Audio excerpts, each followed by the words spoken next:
we need to talk to the leader about what do you want this place to look like. Now, if the truth is that I want to build this company up and sell it for as much as we can, that's a different type of strategy to support that person's vision than if the person says, I want to see the next generation of leaders in this company take this company over and own it someday. That's what I want.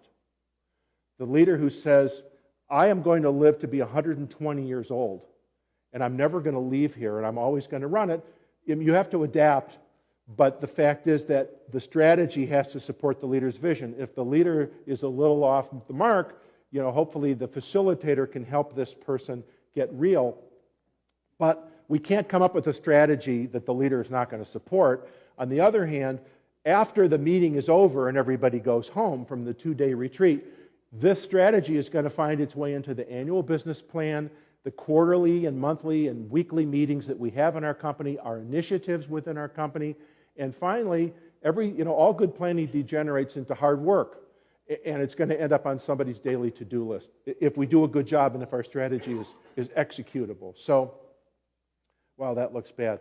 There's 15 steps. I'm going to just put them in groups so it's not too overwhelming. Here are the steps. In the first 4, we have to figure out where we are. What's the leader's vision? We have to fix the gaps if there are any values that are broken that aren't working. We have to identify why our customers buy from us, that one-sentence description of our business. We have to do a SWOT analysis. That's Strategic Planning 101. Then we have to decide where do we want to go. A big, hairy, audacious goal. We have to look at our growth trajectory for our business. And everybody wants to get bigger. The question is, how big, how fast? What can we afford, both in terms of our management capabilities and also in terms of our capital available, because we're all capitalists. And then what are our 3-year objectives for our business? Those are the ones that we're going to put in the one-page plan. The next 4 steps describe how we're going to get there. And those are those 3 sandboxes. Which geographic markets are we going to play in? Which customer segments are we going to go after? And in which products and services are we going to focus on in our business? And the rest is execution. It gets into our business plan, it gets into our quarterly initiatives, our key performance indicators, and our monitoring and execution, of which I'll show you an example in the next 20 minutes or so.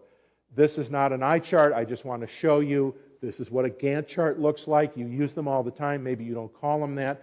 It's a spreadsheet. The rows are tasks or steps that need to be taken, and the columns on there are when they need to get done. This is the way people manage projects.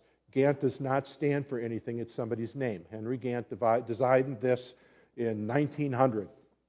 So it's an old tool. He didn't have Excel then. It's much easier to use now. You don't need to buy a separate fancy software package. Excel works just fine. But you spread a project like this over about 13 weeks.